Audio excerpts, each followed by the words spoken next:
Boa noite, irmãs. Boa noite, irmãos. Que a doce paz do Mestre Jesus nos envolva nesses instantes.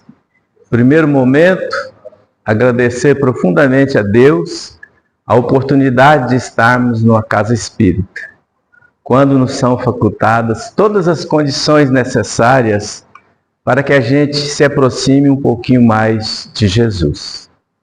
E nesses instantes dessa aproximação, poder colher do nosso Mestre amado as suas vibrações, que tanto nos auxiliam, nos sustentam e nos iluminam na nossa caminhada. Normalmente, nós lembramos da pequena capacidade que a gente tem, assim pedimos a Jesus que seja Ele o coordenador dos estudos dessa noite. E os amigos do plano espiritual, que aqui já se encontram presentes, que eles possam fazer o uso da nossa palavra, nos intuindo a entendimentos mais profundos e superiores. A noite nos reserva refletirmos sobre o texto da mensagem que foi lida do Evangelho segundo o Espiritismo, capítulo 2, no item 8º, que é a realeza terrestre.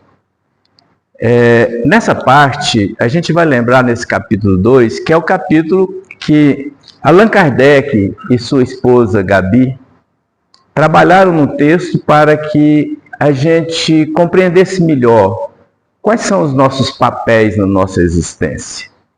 E o exemplo que eles buscaram para nos levar a refletir sobre as nossas atitudes de cada dia é exatamente sobre o nosso comportamento aqui quando estamos encarnados, numa das nossas realezas. Lembrando sempre que todos nós, sem exceção alguma, temos os nossos pequenos reinos. Aqueles papéis em que nós somos revestidos para sermos responsáveis por uma estrutura, a estrutura familiar, ou uma estrutura de trabalho, ou uma estrutura na área social. Ou seja, todos nós temos papéis a serem cumpridos na coordenação, na orientação, no acompanhamento das atitudes daqueles que estão sob a nossa guarda e orientação. Portanto, quando nós refletirmos sobre realeza terrestre, nós estamos falando dos nossos papéis aqui nesse momento reencarnatório, né? Allan Kardec e sua esposa escolhem, então, aquela citação de Jesus quando ele fala para Pilatos. Depois que ele passa por um inquérito lá no Sinédrio, na madrugada daquele dia, onde os opositores aos seus ensinamentos de amor, de justiça e trabalho, criaram todas as formas para poder incriminá-lo. E uma das condições que eles encontraram, Caifás, no comando daquele grupo, foi a citação de Jesus, que ele sempre afirmou ser filho de Deus, né? E aí eles criaram o mecanismo para poder julgá-lo como culpado de blasfêmia. Logo na madrugada, e foi feito isso na madrugada, na calada da noite, porque nem todos do Sinédrio eram opositores de Jesus.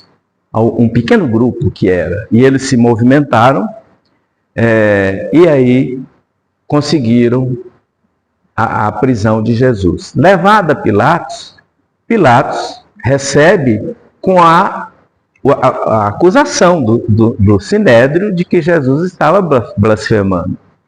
E aí Pilatos inquere novamente Jesus sobre o seu reinado. E Jesus reafirma mais uma vez: meu reino não é desse mundo. Nós escolhemos essa noite, dentro do ensinamento do nosso Evangelho, contar algumas histórias. Eu gosto de contar história, né? Aprendi com Jesus, viu, gente? Contar história é uma forma lúdica, agradável, da gente poder transmitir valores, né? E Jesus assim o fez durante toda a sua existência aqui conosco e faz até hoje. A história é de rainha, reis, príncipes, princesas, mas não é contos de fada. é contos de realidade, certo? Nós não vamos falar aqui nem de príncipe nem de princesa encantados, aqueles que a gente sempre deseja ser um dia na vida, né? Nós vamos falar da realidade. E a realidade nos lembra, agora recentemente, de um espírito que passou por uma experiência de muitos e muitos anos na realeza terrestre. Em setembro do ano 2022, desencarna lá em Londres, né, na região do Reino Unido, na Inglaterra, aquela rainha longeva, né, Elizabeth II, que passou o maior tempo de todas as rainhas da nossa história, né, no reinado. Naqueles dias, houve uma atenção muito grande de todo o nosso planeta para aquele reinado lá da Europa.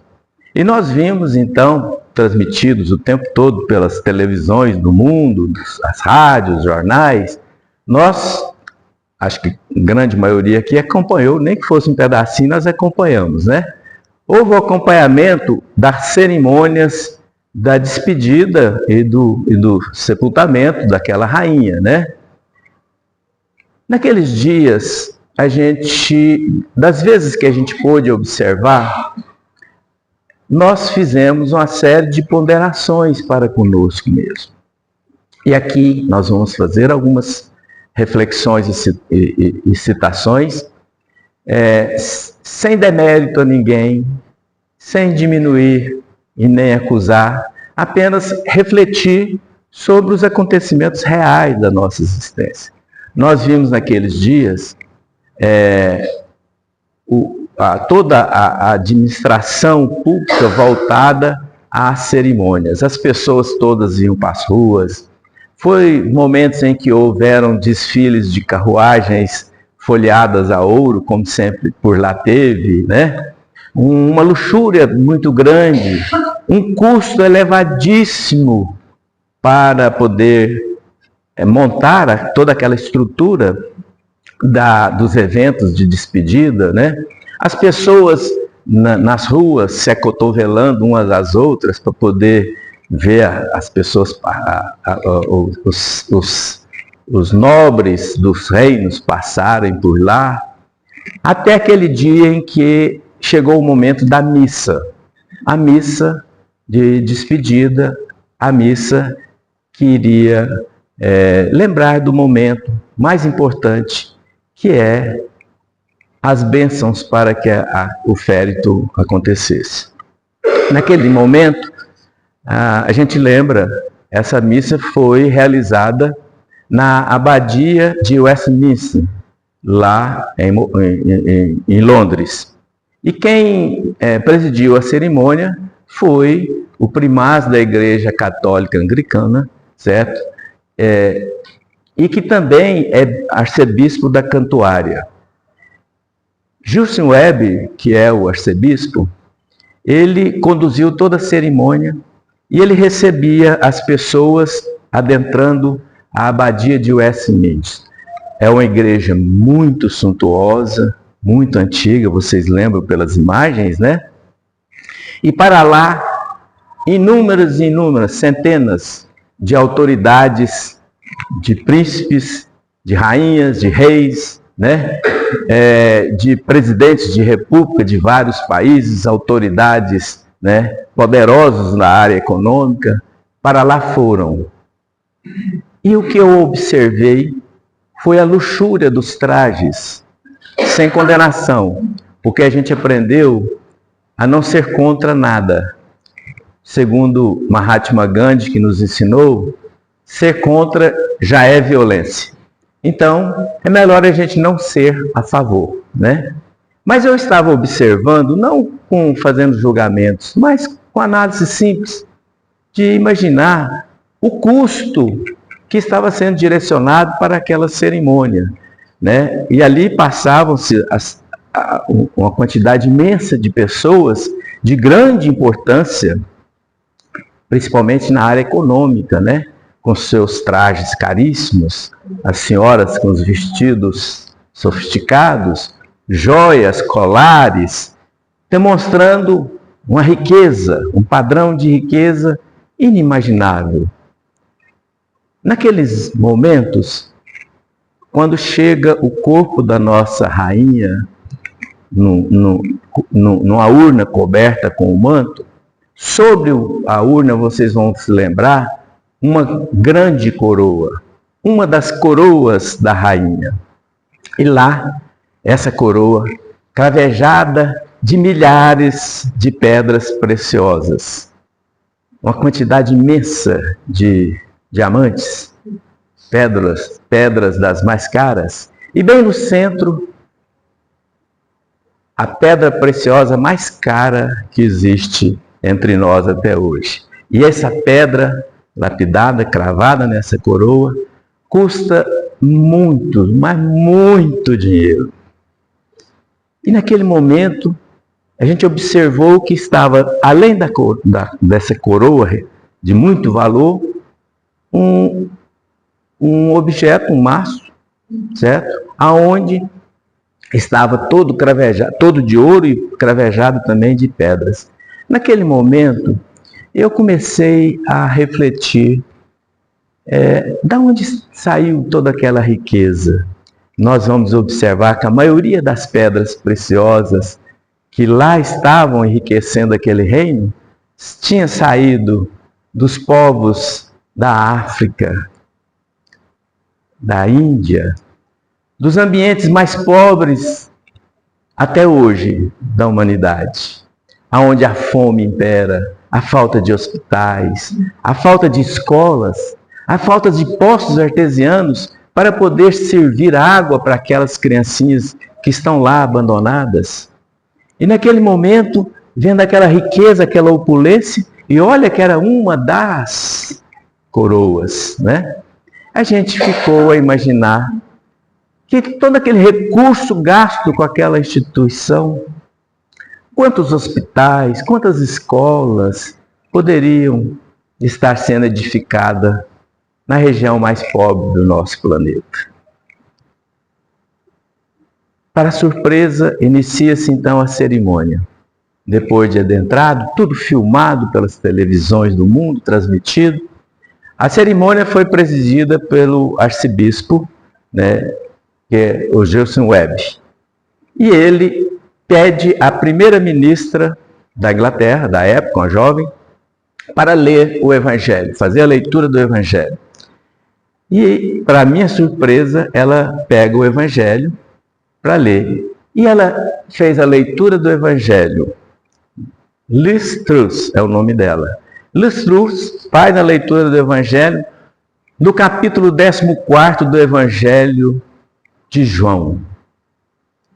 E naquele momento eu parei, porque é uma das partes que eu mais gosto dos Evangelhos, é uma das, né?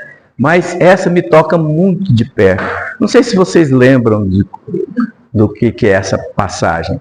14º capítulo do Evangelho de João, ele tem 31 versículos. O que é essa passagem? Jesus já sabia que ia ser crucificado naqueles dias. Ele já tinha certeza disso, que a ignorância humana iria ceivar a vida dele nesse momento reencarnatório. E aí, levado à cruz, Jesus sabia. E ele então resolve reunir aqueles companheiros, seus discípulos, para fazer um jantar de despedida.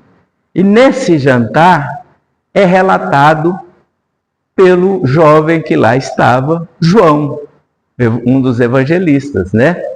João, discípulo de Jesus, jovem, observa.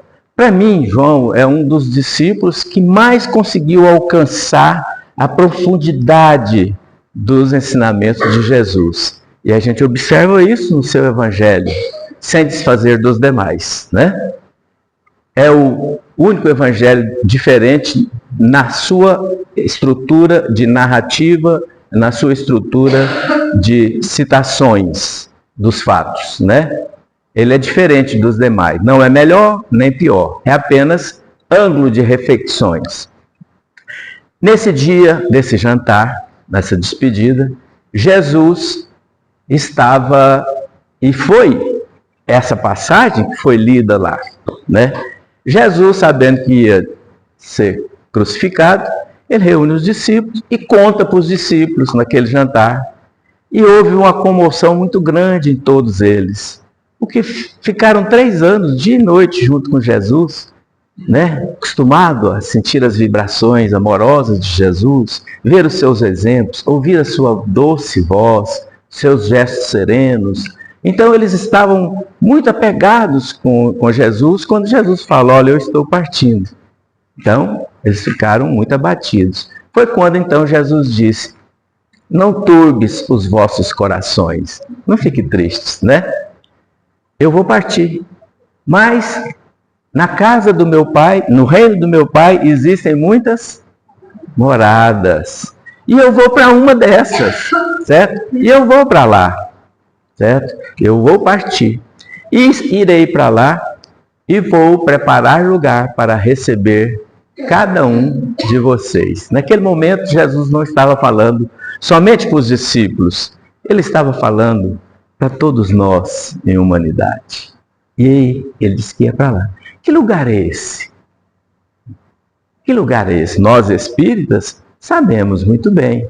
São os planos espirituais de uma ordem de superioridade muito, que nem a gente consegue imaginar, de tão pequeno que somos. Mas são os mundos mais superiores no reino de Deus. E daí os discípulos se entreolharam com dúvida naquilo que Jesus estava falando, e Filipe vira para Jesus e fala: Senhor, o senhor está falando que vai para um lugar, mas o senhor não passou o endereço, que o senhor vai nos esperar lá? É interessante essa passagem. Aí Jesus passa o endereço, certo? Eu sou o caminho, a verdade e a vida. Siga meus passos e vocês estarão lá. O que Jesus estava falando naquele instante é para todos nós. Se nós seguirmos os passos de Jesus, se nós praticarmos aquilo que Jesus nos ensina, nós estaremos nesse caminho. E o caminho é o mundo espiritual superior. É quando a gente transforma, deixa para trás as nossas ignorâncias, nossos vícios morais e pratica aquilo que Jesus sempre nos convidou: praticar a fraternidade, o respeito, o amor, na mais excelência forma de caridade. Por isso, eu estranhei muito naquele momento em que a câmera de televisão filmando e o arcebispo estava convidando a todos a seguirem os passos de Jesus. E numa incoerência plena, as câmeras focando na coroa com toda aquela riqueza e opulência. A gente observa dessa passagem o tanto que nós, humanidade, ainda estamos distante das verdades divinas. Estamos distante do caminhar com Jesus. E nós vamos lembrar, quando Jesus fala que o reino dele não era desse mundo, ele estava certinho. Por quê? Porque o reino, o mundo de Jesus é o mundo da fraternidade, do respeito, do trabalho e da caridade acima de tudo. O mundo no qual as pessoas devem evitar a iniquidade e buscar diminuir as indiferenças para poder exercer aquilo que ele nos convida, amarmos uns aos outros. Daí a gente começa a lembrar, quando ele fala realmente que o mundo dele não era esse, mas é esse o mundo que ele convida a gente a caminhar para alcançar, o mundo da fraternidade. E para isso ele nos lembrou, que ele sempre nos disse: eu não vim para ser servido, eu vim somente para servir. Emmanuel, na sua sabedoria da interpretação do Evangelho, ele nos fala do papel daquele que coordena, daquele que é o rei, ou a rainha, o presidente, o diretor da empresa, ou o líder de um lar, né, os responsáveis, ele nos fala que aquele que preside, dirige, deve ser aquele que deve buscar servir a todos.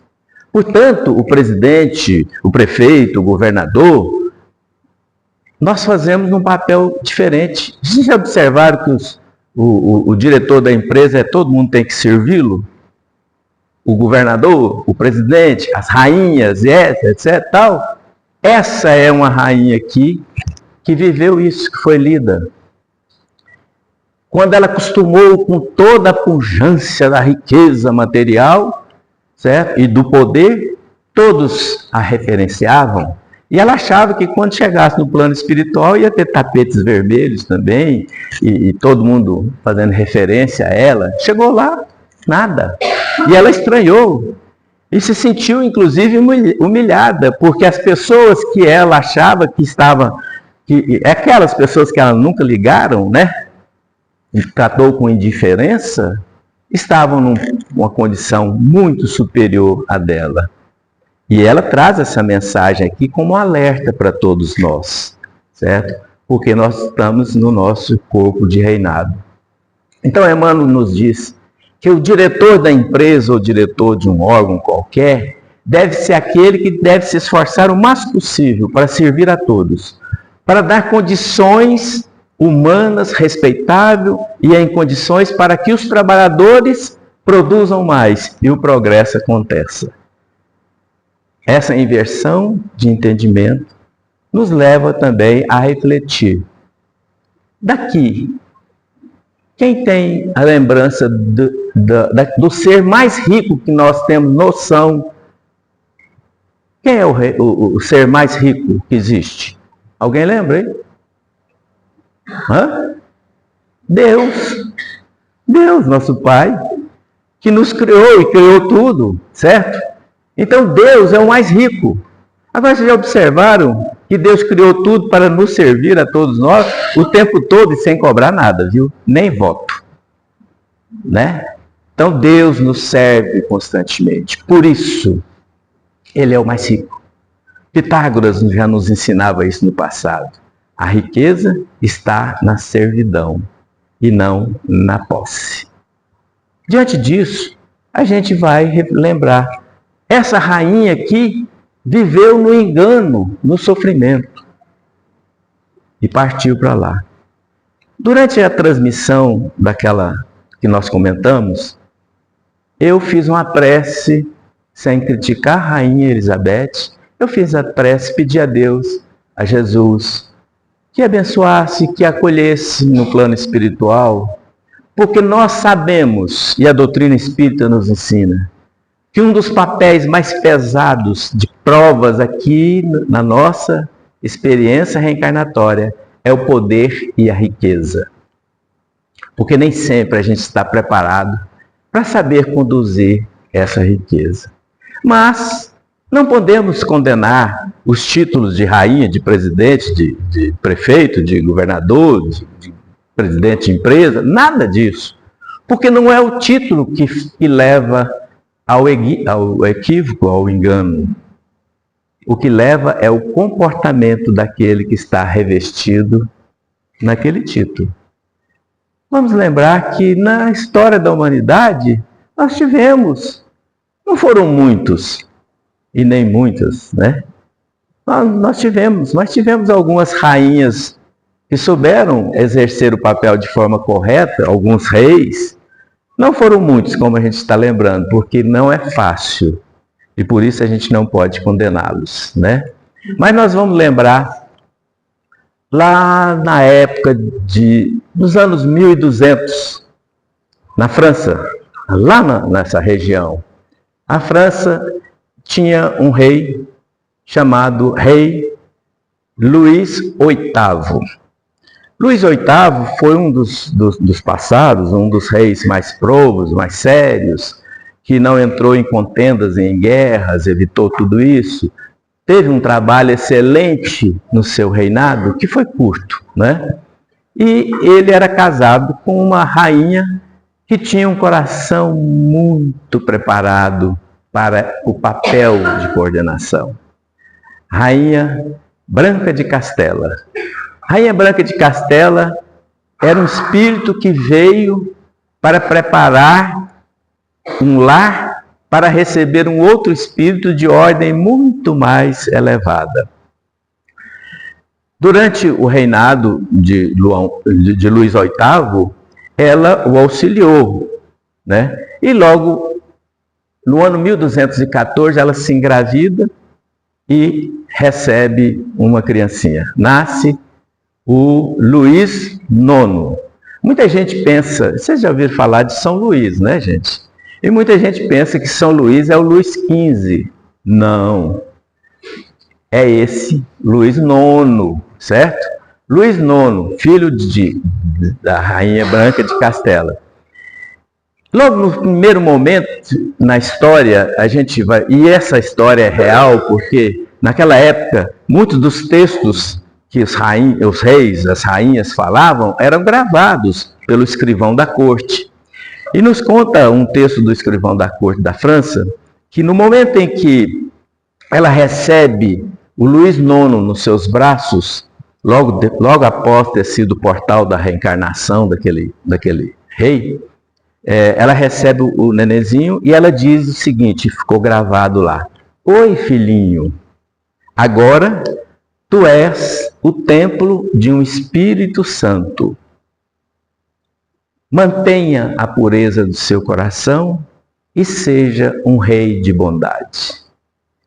Essa senhora, seguidora de uma religião da época que ainda não compreendia o processo da reencarnação, mas ela, no seu âmago, ela já aceitava e entendia a reencarnação.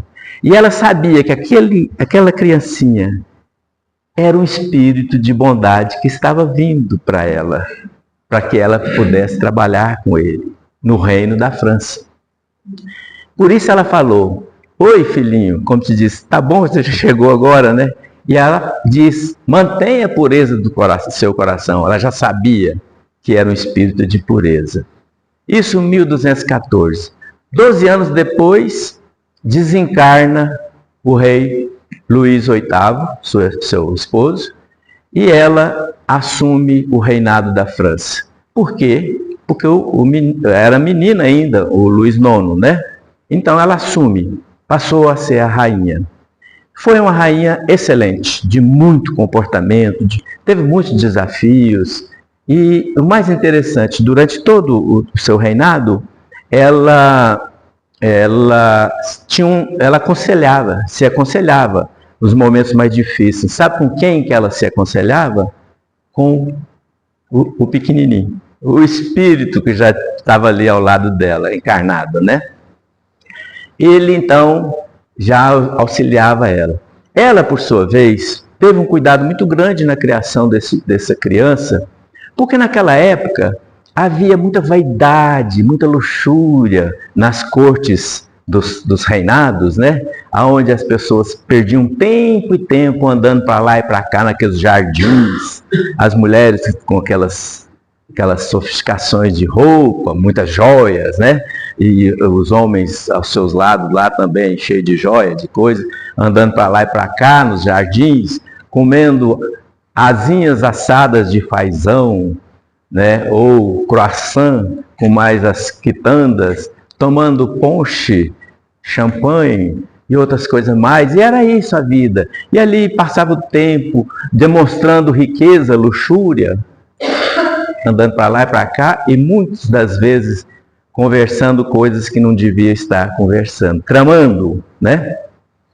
Ela manteve aquele jovem na criação longe das futilidades e inutilidades. E ela sempre dizia que no reino de Deus não existe inutilidades.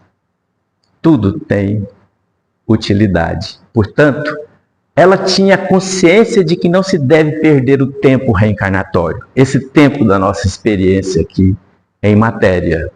Levou aquela criancinha dentro de um padrão de estudo, de educação bem preparada, manteve distante desses ambientes que não deviam, né? E ele se torna um jovem muito bem preparado.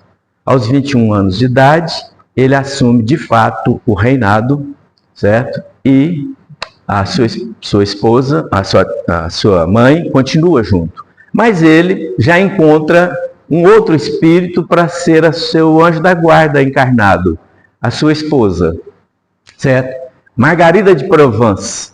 Essa jovem tinha uma disposição para fazer o bem, para praticar a caridade, para respeitar as pessoas e, portanto, ela veio unir, participar de um grupo que estavam voltados sempre a promover boas ações. Luís IX, ele era tão voltado à prática da assistência, da caridade, da fraternidade, do respeito, que durante toda a sua juventude e aí no reinado, ele fez muitas obras junto com sua esposa e com sua mãe, né, na França, auxiliando as pessoas, construiu muita igreja, muitos conventos, muitas escolas, hospitais, ele era voltado à pensão da saúde, procurou sempre auxiliar aqueles mais pobres, evitou as guerras, teve um trabalho excelente de formação moral. Lá naquela época existiam muitos jogos de azar, né? E ele trabalhou na consciência e nas leis para poder eliminar os jogos de azar da França, porque ele tinha o conceito de que os jogos de azar eram uma das inutilidades reencarnatórias criadas pelos homens. Parece que nós estamos começando aqui no nosso país, né, de novo, né? Acho que está tendo aí de novo, mas vamos deixar para lá. E aí, lá na França, ele conseguiu eliminar. Havia naquele período também um desregramento de sexualidade muito grande na França, certo? Com muita atuação de violência contra as mulheres mais jovens, muito estupro, muita promiscuidade. E ele atuou nesse campo para moralizar, estabelecer regras, comportamentos para ajudar o povo. Portanto, foi um homem de muito trabalho na França. Dentre vários momentos, ele era chamado quase que constantemente na corte, porque lá no Império da França, no reinado, existia o rei, a rainha e tal, que tinha todo o poder, mas também tinha os deputados na Assembleia do povo lá, que dava opinião na corte, né? E várias vezes ele era chamado lá. Teve um dia que ele foi chamado lá para ser repreendido pela corte. E aí, antes que o povo o repreendesse, ele já virou e falou assim: se eu dobrasse o tempo para participar das caças e dos jogos, vocês ainda estariam me recriminando. É porque eles estavam achando ruim, porque o tempo dele era para caridade, fraternidade. Ele não queria saber daquelas festas que o povo saía lá para caçar raposa, aqueles trem, dar tiro, aqueles negócios lá.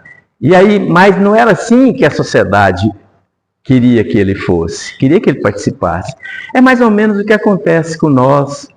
Muitas vezes nós que nos envolvemos com o trabalho de uma doutrina tão de luz como a doutrina espírita, e que as obras assistenciais das casas espíritas, que a gente passa a trabalhar e se envolve essa doutrina de luz, quando a gente conhece, como diz nosso querido Divaldo, né, dos tempos nossos de trabalho juntos, quando ele dizia para nós sempre que a doutrina a gente encontra a doutrina espírita, fica maravilhado. A doutrina espírita entra dentro da gente e depois sai da gente. E o dia que ele falou isso, num dos intervalos do trabalho, eu virei para ele e falei: Divaldo, como é que a doutrina sai de dentro da gente?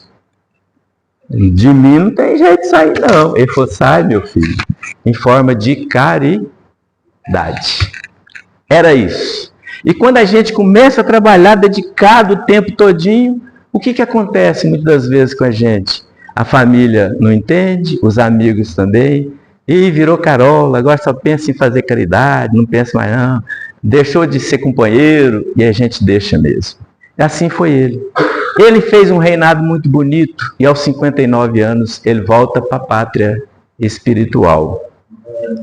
Ele foi depois, logo uns 30 anos depois da morte do corpo físico, ele foi canonizado na França como Rei Luís XV.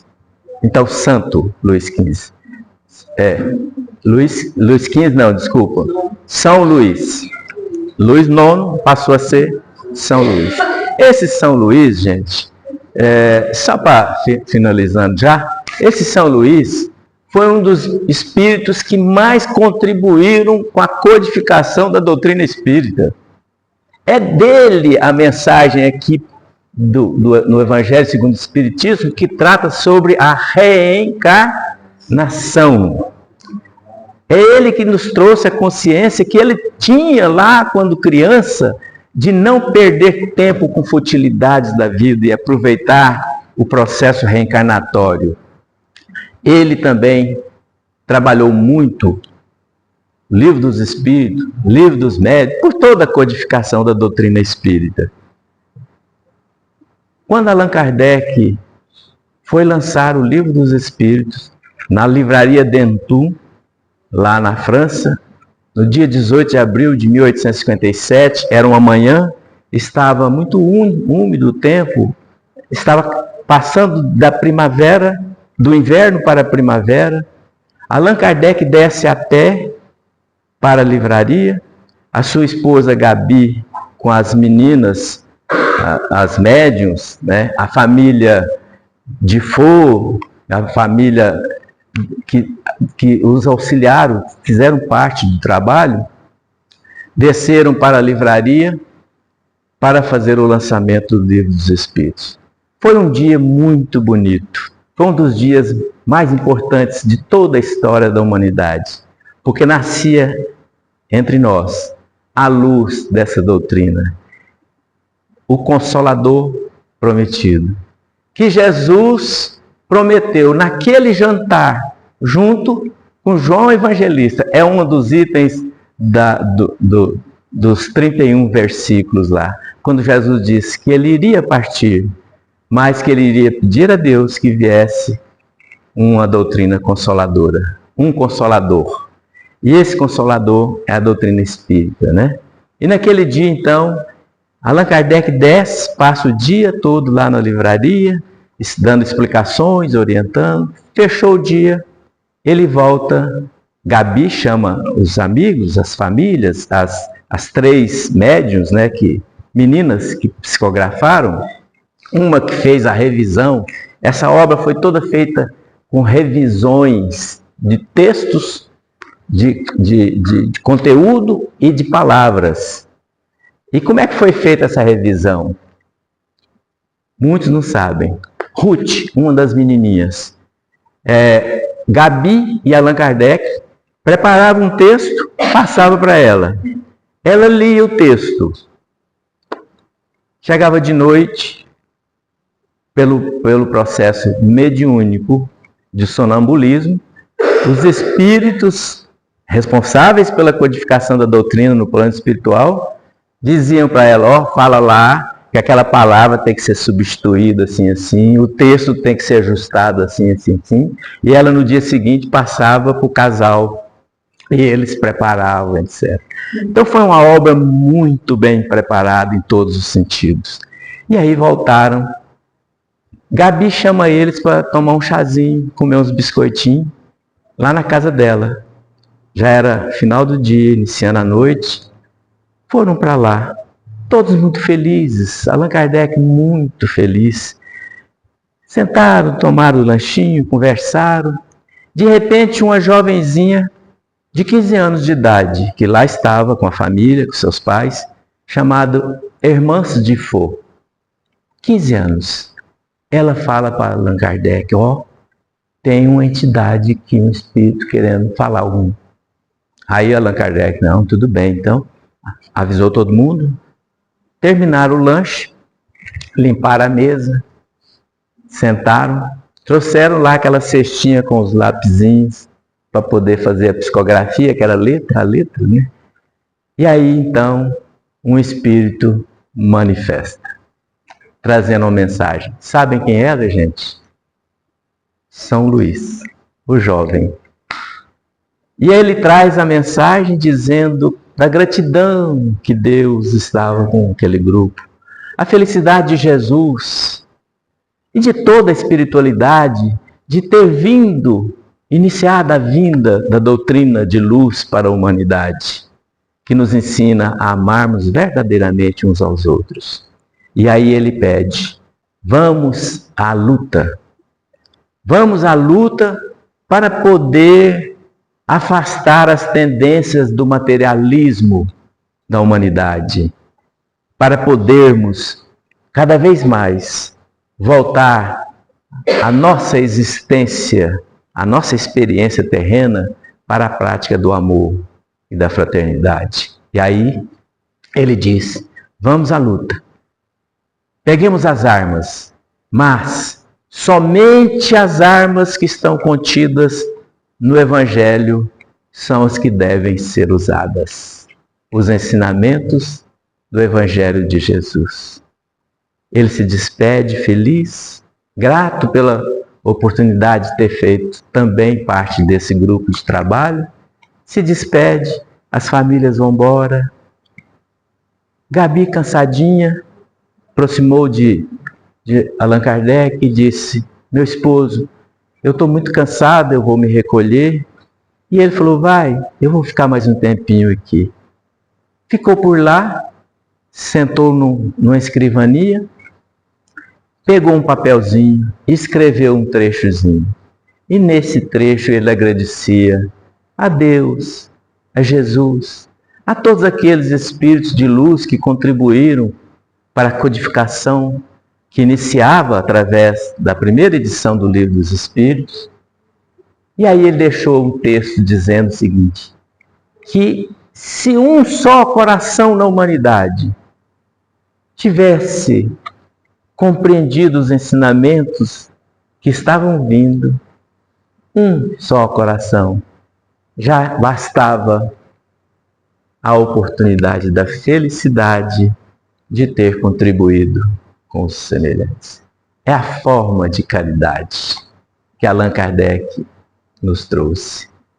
Transmitir os ensinamentos de Jesus adiante. Não perder mais tempo com inutilidades da vida. E lembrando que cada um de nós, aqui presentes, e aqueles que estão a nos ouvir, que cada um de nós somos também reis e rainhas dos nossos pequenos reinados. E nesses reinados, todos nós temos o compromisso de auxiliar aqueles que estão sobre as nossas guardas, principalmente as nossas crianças. Vamos trabalhar para que elas aprendam a não conviver ou dedicar a sua vida para inutilidades. Conviver sim, porque não há forma, é experiência, mas que eles possam aprender também a serem caridosas acima de tudo. Muita paz, muita luz e muito agradecimento a esses nobres espíritos que nos trouxeram o Evangelho de Jesus. Obrigado, gente.